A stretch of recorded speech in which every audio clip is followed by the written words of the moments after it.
थाना खरखौदा के अंतर्गत कल शाम को 6 बजे के आसपास थाना पुलिस को सूचना प्राप्त हुई थी कि एक आम के बाग में 2 युवकों के शव पड़े हुए हैं। और पुलिस के द्वारा जब मौके का निरीक्षण किया गया तो प्रथम दृष्टया यह पाया गया कि दोनों ही युवकों की गला दबाकर हत्या प्रतीत हो रहा था। इस पूरे प्रकरण में युवकों की पहचान करने के लिए पुलिस के द्वारा प्रयास किए गए, जिसमें दोनों मृतकों की पहचान गांव बिजौली और गांव नरहड़ा के युवकों के रूप में हुई। पुलिस के द्वारा संबंधित परिजनों को सूचित किया गया। परिजनों के द्वारा इसमें 2 युवकों के नामजद शक के आधार पर तहरीर प्राप्त कर इसमें धारा 302 आईपीसी के अंतर्गत मुकदमा पंजीकृत कराया गया। पोस्टमार्टम में मृत्यु का जो कारण है वो गला दबाकर दम घुटने से आया। इस पूरे प्रकरण में पुलिस के द्वारा जो प्रारंभिक छानबीन की गई, जिसमें कि साक्ष्य एकत्रित किए गए और दोनों ही जो शक के आधार पर नामजद अभियुक्त थे उनको पुलिस के द्वारा हिरासत में लिया गया, पूछताछ की गई।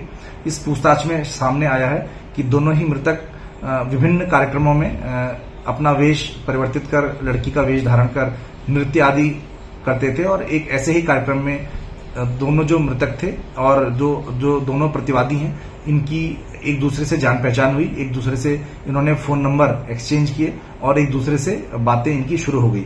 तो जो प्रतिवादी अंकुश है, इसकी जो जान पहचान और संबंध मोंटी से, और जो नवीन जो दूसरा प्रतिवादी है, इसका मनोज उर्फ कमल से आपस में बातचीत और संबंध इनके शुरुआत हो गई। इसके बाद में कुछ समय के बाद इसमें जो अंकुश नाम का जो प्रतिवादी है, इसकी शादी की बात किसी से तय होने की बात शुरू होने लगी। तो इसमें जो उसके समकक्ष जो मोंटी है, उसके द्वारा इस बात पर आपत्ति की जाने लगी और वह इस बात को सार्वजनिक, अपने सभी संबंध है उनको सार्वजनिक करने की उससे बात कहने लगा और उससे कहा कि उसके मोबाइल फोन में कुछ उनके वीडियोज हैं जिसको कि वह सार्वजनिक कर देगा और यदि उसे शादी करनी है तो वह उससे ही शादी करे। इस पूरे घटनाक्रम में दोनों ही जो प्रतिवादी और वादी मृतक हैं, इनके बीच में आपस में कई बार इनके बीच में बहस भी हुई और आपस में इनके द्वारा एक दूसरे को धमकी देने की बात भी उसमें शुरुआत में आने लगी।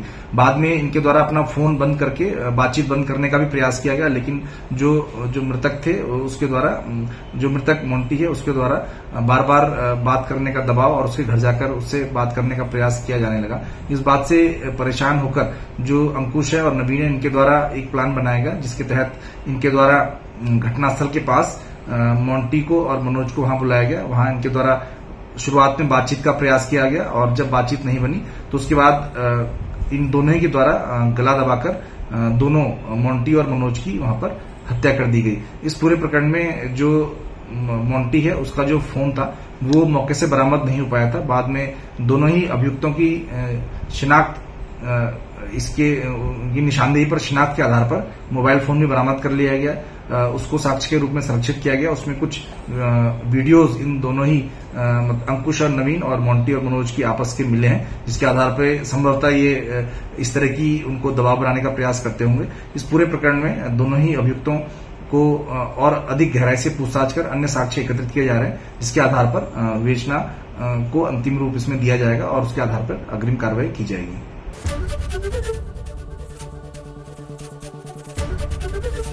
एबीपी गंगा, खबर आपकी, जुबान आपकी।